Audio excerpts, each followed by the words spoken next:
సాధారణంగా మనం హోటల్‌కు ఎందుకు వెళ్తాం? విహారయాత్రకో, పని మీదో కొన్ని రోజులు బస చేయడానికో వెళ్తాం. కానీ చివరి రోజులను గడపడానికి మాత్రం వెళ్ళే ఒక ప్రత్యేకమైన ఆశ్రమం గురించి మీకు తెలుసా? అదే వారణాసిలోని కాశీ లాభ్ ముక్తి భవన్. సాధారణంగా మోక్ష భవన్‌గా ప్రసిద్ధి చెందింది.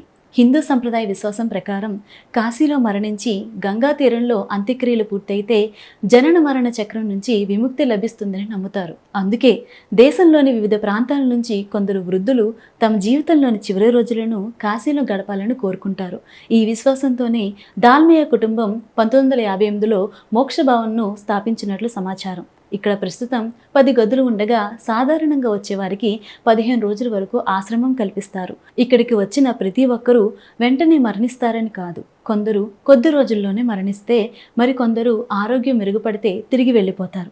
పరిస్థితిని బట్టి తదుపరి నిర్ణయం తీసుకుంటారు.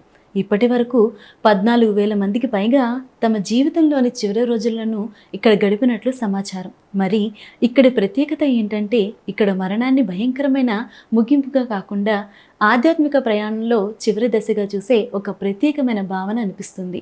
హిందూ ఆధ్యాత్మిక విశ్వాసంలో మోక్షం అంటే కేవలం మరణం కాదు, జననం, మరణం, పునర్జన్మల చక్రం నుంచి విముక్తి పొందడమే మోక్షమని భావిస్తారు. అందుకే కొందరు జీవితపు చివరి దశలో కాశీకి చేరుకొని గంగమ్మ తల్లి సాక్షిగా శివనామస్మరణ చేస్తూ తమ చివరి ప్రయాణాన్ని స్వీకరించాలని కోరుకుంటారు. అయితే కాశీలో మరణిస్తే తప్పకుండా మోక్షం లభిస్తుందనే విషయం ఆధ్యాత్మిక విశ్వాసానికి సంబంధించినదే, శాస్త్రీయంగా నిరూపితమైన వాస్తవం కాదు. అయినా మోక్ష భవన్ మనకు ఒక గొప్ప విషయాన్ని గుర్తు చేస్తుంది. జీవితం ఎంత ముఖ్యమో మరణాన్ని ప్రశాంతంగా స్వీకరించడం కూడా అంతే ముఖ్యమని.